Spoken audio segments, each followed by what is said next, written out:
একটা জিনিস নিয়ে নতুন ইনকাম ট্যাক্স রুলস যেটা লাগু হয়েছে, এই এপ্রিল থেকে চালু হবে।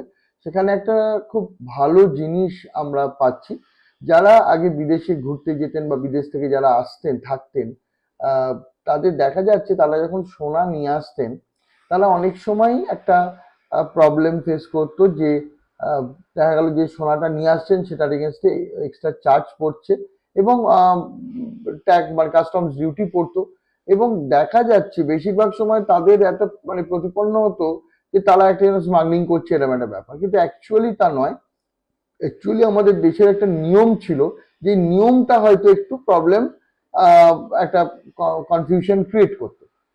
সেটার একটা বড় কারণ হচ্ছে, আমাদের আগে নিয়ম ছিল যে 20 গ্রাম ছেলেরা মানে সাধারণ মানুষ, ছেলে বা মেয়ে, এটা যারা স্ত্রী মানে আহ, মেয়েরা, এটা এটা ছিল 40 গ্রাম সোনা নিয়ে আসতে পারবে। বাট এর সাথে একটা অপশন ছিল যে 20 গ্রাম আর 50,000, 40 গ্রাম আর 1 লাখ।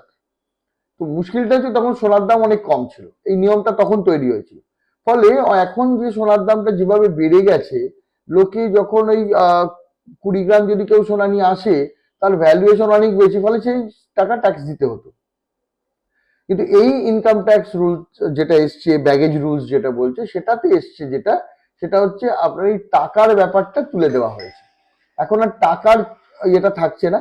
এখন থাকছে হচ্ছে মেয়েরা 40 গ্রাম গোল্ড নিয়ে আসতে পারবে বিদেশ থেকে, আর ছেলে বা অন্যান্য যারা আছে তারা 20 গ্রাম গোল্ড নিয়ে আসতে পারবে। তাদের আর টাকার কোনো বাইন্ডিংস থাকছে না, যেভাবে সোনার দাম বাড়ছে ওরা টাকার বাইন্ডিংসটা রাখছে না। ফলে এটা অনেক মানুষ খুশি হবে, তারা সোনাটা নিয়ে আসে ঘুরতে গেলে, যার বা যেখানে বহুদিন থেকে আসছে সেখান থেকে তারা নিয়ে আসতে চায়, সেটা যাতে কোনো অসুবিধা না হয়, এটা এটা একটা রুলসের বিশাল সাপোর্ট হয়ে দাঁড়িয়েছে।